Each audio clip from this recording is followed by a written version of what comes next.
This was written in March of 2014 about the participation of broadcasters in the ideology of human right violations. Wall Street Journal in Istanbul has resorted to obscenity and defamation of the Syrian people in its article published today.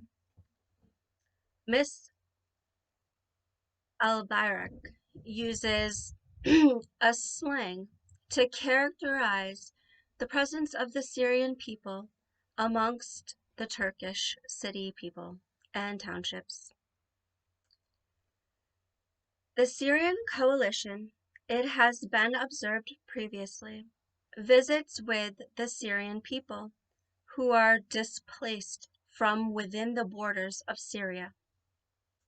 Although many broadcasting stations have taken liberty to call the Syrian people refugee, this is not legitimate behavior.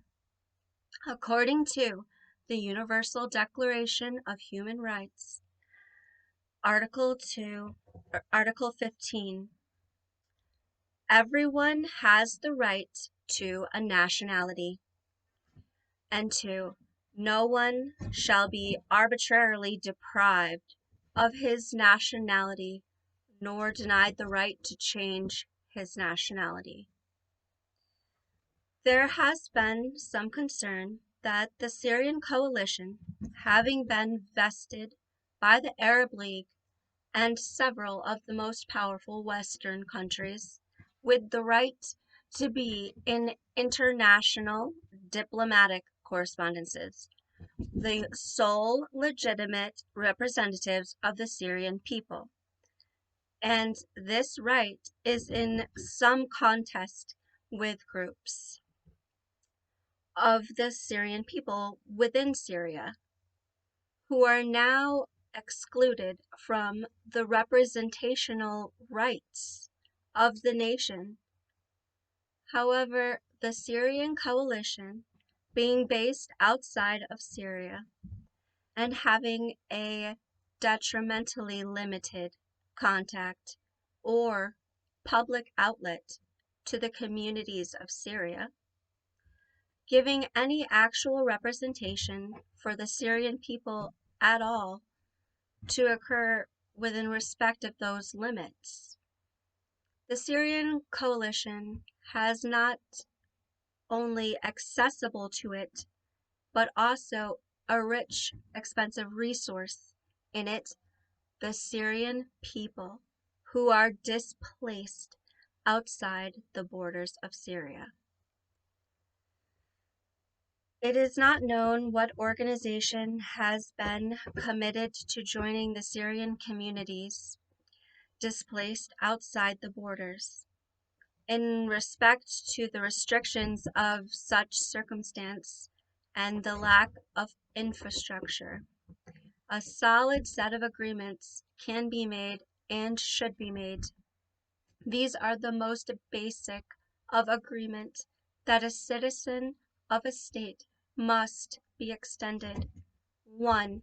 Citizenship, recognized as with due civil rights under the state of Syria. And 2. The right to be recognized as a person before the law, which is in the Declaration of Human Rights, Article 6. And 3. The right to elect political representatives, which is in the Declaration of Human Rights, Article 21, Number 3. The right to elect political representatives going towards the entirety of the executive and administrative powers is a right confined to the regulations imposed by the foreign sovereigns who have dedicated their land to the externally displaced Syrian people. It's not appropriate to start any conduct which presents a risk to peace in the camps of the externally displaced Syrians. Therefore, the only permissible method of determining agreement throughout these communities, which will become a crucial asset to the reconstruction of civil statehood, that is that visible representation in community meetings of the minds to appear for the purpose of consolidating a national identity. The national identity is the most significant facet of any community under the protection of sovereign powers.